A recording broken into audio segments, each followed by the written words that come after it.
ಇನ್ನು ಸಂಸದ ತುಕಾರಾಂಗೆ ಶಾಕ್ ಮೇಲೆ ಶಾಕ್. ಬೆಂಗಳೂರಿನ ನಿವಾಸದ ಮೇಲೂ ಕೂಡ ಇಡಿ ದಾಳಿ ಮಾಡಿದೆ. ಹಾಗೆ ಜಯನಗರದಲ್ಲಿ ಇರುವಂತಹ ನಿವಾಸ ಇದು. ಬೆಳಗ್ಗೆಯಿಂದಲೂ ಕೂಡ ಇಡಿ ಅವರು ನಿರಂತರವಾಗಿ ಶೋಧ ನಡೆಸ್ತಾ ಇದ್ದಾರೆ ಸಂಸದ ತುಕಾರಾಂ ಮನೆಯಲ್ಲಿ.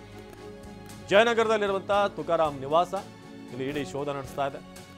ಬಳ್ಳಾರಿ ಕಾಂಗ್ರೆಸ್ ನಾಯಕರಿಗೆ ಈಗ ಇಡಿಯಿಂದ ಶಾಕ್. ಅದು ಬರೀ ಶಾಸಕರು ಮಾತ್ರ ಅಲ್ಲ, ಸಂಸದರಿಗೂ ಕೂಡ.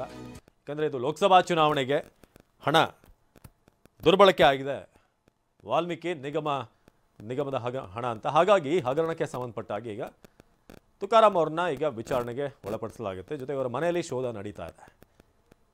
ಸೊ MP MLAಗಳಿಗೆ ಇವತ್ತು ಬೆಳ್ಳಂಬೆಳಗ್ಗೆ ಇಡಿಯ ಶಾಕ್ ಎದುರಾಗಿರೋದು. 8 ಕಡೆ ಏಕಕಾಲಕ್ಕೆ, ಬಳ್ಳಾರಿಯಲ್ಲಿ 5 ಕಡೆ, ಬೆಂಗಳೂರಿನಲ್ಲಿ 3 ಕಡೆ, ಅದರಲ್ಲಿ ಸಂಸದ ತುಕಾರಾಂ ಅವ್ರಿಗೂ ಕೂಡ ಇಡಿ ಶಾಕ್ ಎದುರಾಗಿದೆ.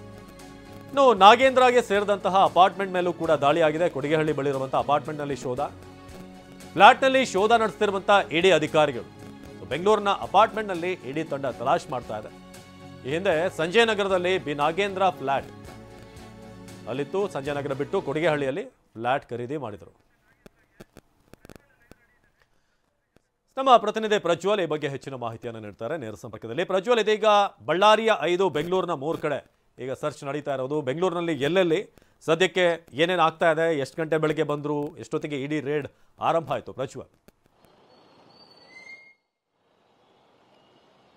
ಅವಿನಾಶ್, ಬೆಳಗ್ಗೆ ಸುಮಾರು ಒಂದು 6 ಗಂಟೆಯಿಂದ 5:30 ಸುಮಾರಿನಲ್ಲಿ, ಅಂದರೆ ಬಳ್ಳಾರಿಯಲ್ಲಾಗ್ಬೋದು ಮತ್ತು ಬೆಂಗಳೂರಿನಲ್ಲಾಗ್ಬೋದು, ಎರಡೂ ಕಡೆ ಏಕಕಾಲದಲ್ಲಿ ಇಡಿ ಅಧಿಕಾರಿಗಳು ತಮ್ಮ ದಾಳಿಯನ್ನು ನಡೆಸಿದ್ದಾರೆ. ಪ್ರಮುಖವಾಗಿ ನಾಗೇಂದ್ರ ಅವರನ್ನು ಈ ಹಿಂದೆನೇ ಅರೆಸ್ಟ್ ಮಾಡಿ ಜುಲೈನಲ್ಲಿ ಕೇಸ್ ಆಗಿತ್ತು. ಅದಾದ ನಂತರವಾಗಿ ಆಗಸ್ಟ್ನಲ್ಲಿ ಅರೆಸ್ಟ್ ಮಾಡಿದ್ವು. ಅರೆಸ್ಟ್ ಮಾಡಿದ ಬಳಿಕವಾಗಿ ಜುಡಿಷಿಯಲ್ ಕಸ್ಟಡಿಯಾಗಿ ಈಗ ನಾಗೇಂದ್ರ ಅವರು ಬೇಲ್ ಮೇಲಿದ್ದಾರೆ. ಆದರೆ ತನಿಖೆಯ ಆ ಒಂದು ಹಂತದಲ್ಲಿನೇ ಇತ್ತು. ಏನಂತ ಅಂದರೆ ಸುಮಾರು 21 ಕೋಟಿ ಹಣವನ್ನು ಬಳ್ಳಾರಿಯ 2024ನೇ ಇಸ್ವಿಯ ಲೋಕಸಭಾ ಚುನಾವಣೆ ಸಮಯದಲ್ಲಿ ಬಳಸಿಕೊಂಡಿದ್ದಾರೆ.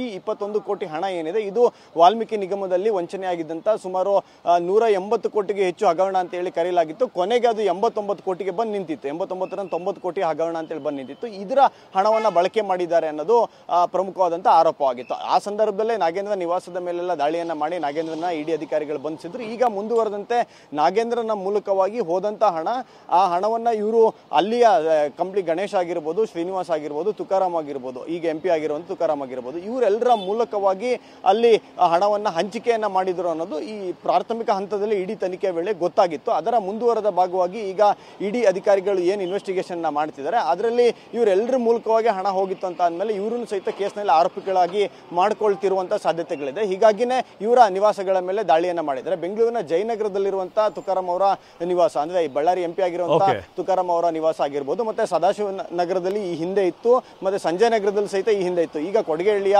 L&T ಅಪಾರ್ಟ್ಮೆಂಟ್ಗೆ ನಾಗೇಂದ್ರ ಶಿಫ್ಟ್ ಆಗಿದ್ದಾರೆ. ಅಲ್ಲಿ ಮತ್ತೆ ಬಳ್ಳಾರಿ ಮತ್ತೆ LH ನಲ್ಲಿ ಒಟ್ಟಾರೆಯಾಗಿ ದಾಳಿಯನ್ನ ಮಾಡಲಾಗ್ತಿದೆ. ಅವಿನಾಶ್, ಧನ್ಯವಾದ ಪ್ರಜ್ವಲ್.